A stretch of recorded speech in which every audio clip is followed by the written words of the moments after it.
Hi there. I'm Eve Griliches from ACG Research, and I'm here with Bill Gartner today, who's VP and General Manager of the High-End Routing and Optical Group at Cisco. Thanks for being here, Bill, and welcome to the Hot Seat with ACG Research. Bill, there's been a lot of talk about convergence in the industry over, I don't know, the last 3 to 5 years, and yet we've seen very few things that have happened in the marketplace as far as products, frankly, and organizations. And I think that the 100 gig market and the growth of the metro market coming up are really some drivers that are going to make a difference here. What's Cisco done internally to sort of help with the sort of product and technology convergence? No, it's a great question, Eve.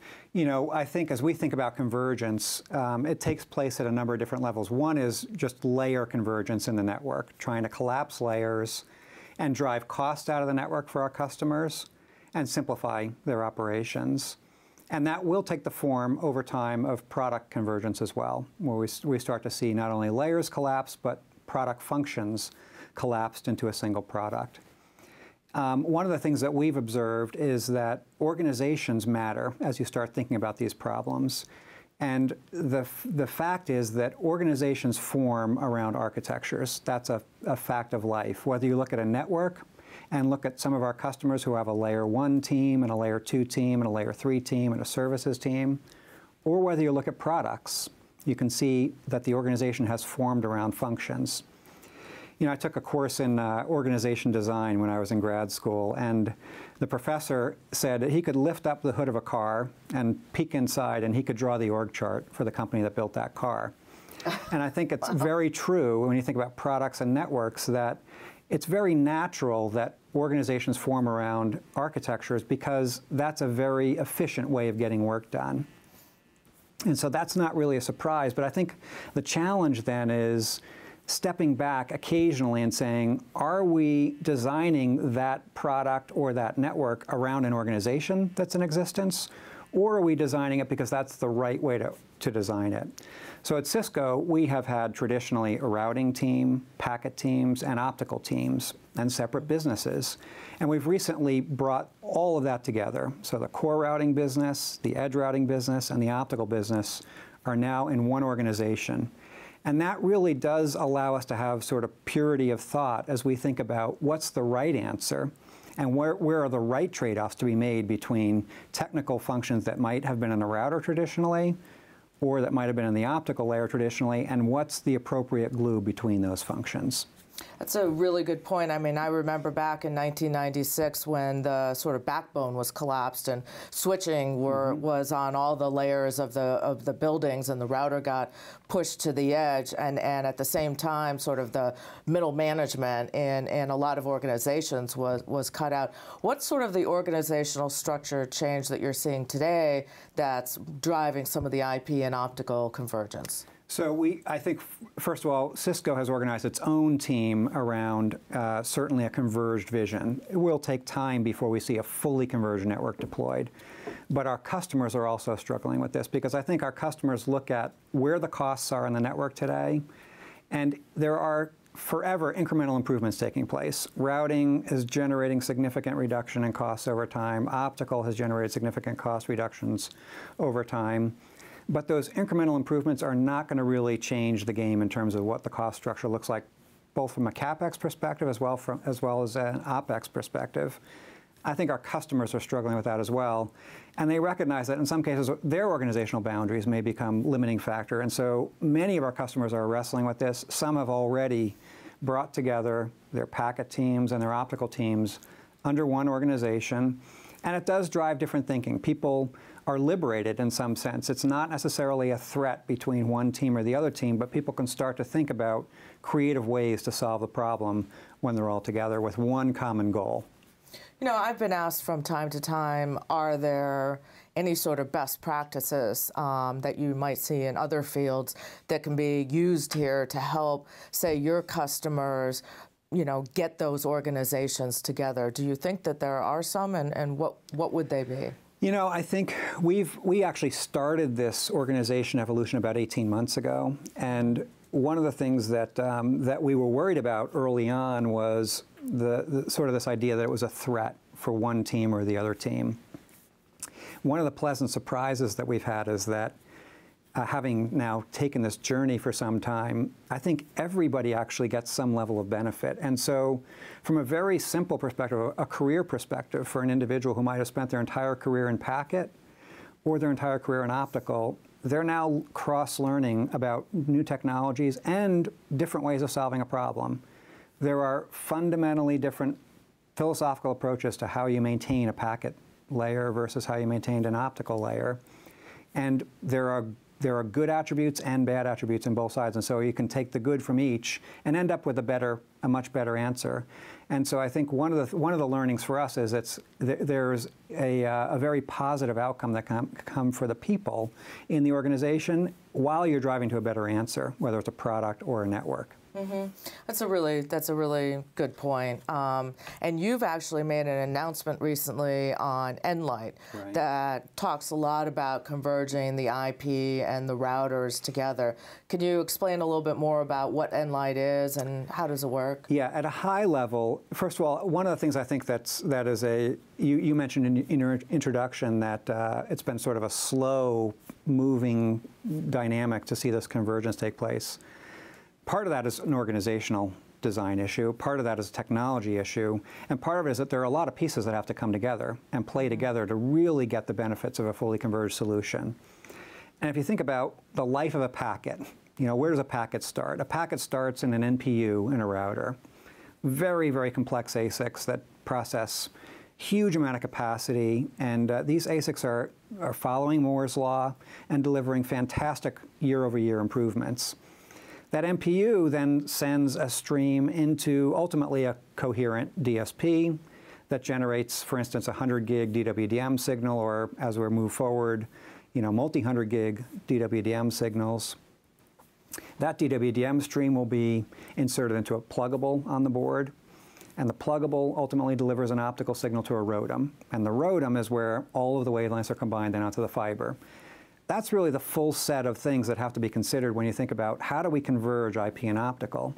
And you will hear many players talk about, well, we've got a great coherent solution, or we've got a great ROADM, or we've got a great NPU. But part of the challenge is you have to have all of those things in order to really deliver a complete converged solution. You may have noticed that Cisco is fairly aggressive in the acquisition space. And so we have been, I think, very, very aggressively looking at how do we get those technologies in-house so that we can produce the best solution. We acquired Core Optics that gives us the DSP technology, the advanced modulation technologies required for coherent.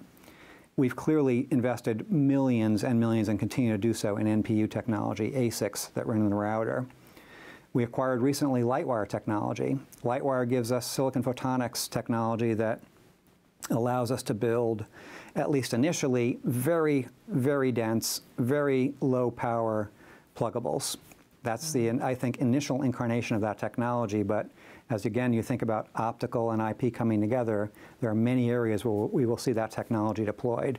And then finally on the ROADMs, ROADMs are moving now towards contentionless, colorless, omnidirectional, flex spectrum ROADMs, and we're continuing to make significant investments in those areas.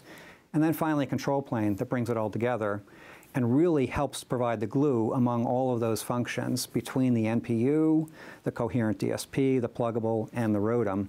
It's all of those things that have to be brought together, and Nlight really refers to that collection of technologies that brings those things together. Now, since we announced Nlight, we've actually done one more acquisition, which is Cariden, and Cariden brings a very, very strong network planning and optimization toolkit. And we will clearly be integrating Cariden into our solution so that we can do real-time network optimization over time and actually allow carriers to dynamically optimize their network and to deal with things like rapid restoration in the event that a major network failure occurs. So I think it's all, that full set of capabilities, the skills that Cisco brings, some of our new assets that have come through acquisitions, that really puts us in a very good position. That's great. What exactly? I mean, you've got a lot of the pieces here, which a lot of other, frankly, vendors don't have, and some don't have in several of those pieces. what exactly is the problem that nLIGHT is solving, and how will sort of some of your competitors, like let's say Juniper or Ciena or even Alcatel-Lucent, that does have more of the pieces, what are the real challenges that nLIGHT can solve over the other vendors? Yeah, I think it's a great question. I think that the having all of the pieces allows us to deliver a solution to a customer, and a customer wants a solution. They don't want a piece of a solution, and they don't want to be burdened with, okay, I've got this part of the solution from vendor A and this part of the solution from vendor B. I only get value when they come together in a very intimate way. And the customer is then bearing the risk of bringing them together. So that is a very significant challenge for the industry. As you think about breakthrough architectures, new architectures where you're breaking the boundaries, the traditional boundaries in some way.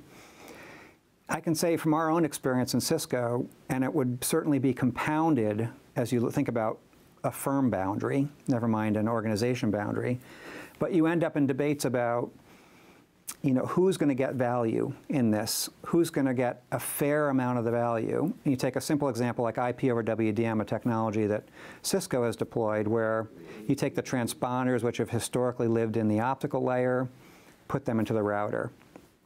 Great solution in certain applications for our customers.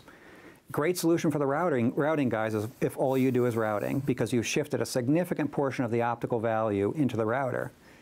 It's a terrible solution for the optical guy, who is losing that value. And so part of the challenge that I think the industry faces for players who do not have all of the capabilities is that they spend more of their time debating, where's that line going to be? How am I going to get my my fair share of this value? And is this the right split of technology given the skills that I have and the resources I have? And that's just defending the self-interest of every firm.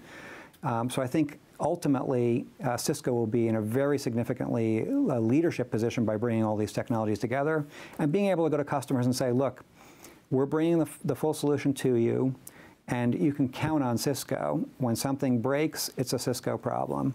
And I think that provides a lot of comfort to customers. I agree. We're seeing a lot of growth in the data center to data center connectivity and the data center to internet POP connectivity, all of which is really sort of in the metro area. And according to sort of all of the forecast stuff that we're doing, and even the edge router market, that's really where the volumes are and where the growth lies. And certainly for converged products, it's really where it's going to be. So, how are you placed? There's definitely startups coming to market that are either in the high-level SDN space or other spaces of converging IP and optics coming to market. How do you feel that you're placed compared to all of them? Yeah. Well, I spent 8 years in a startup in the optical space, and I really do believe that this is a game that's going to be played by the big players, and part of the reason is that the investment required, if you think about the investment we make in ASICs, it's tens of millions of dollars a year. The investment we make in software is hundreds and hundreds of people working on our iOS software. With the investment we make in optical is huge, and we leverage the ecosystem around us. We've made acquisitions in companies like Core Optics. We've made acquisitions in companies like Lightwire.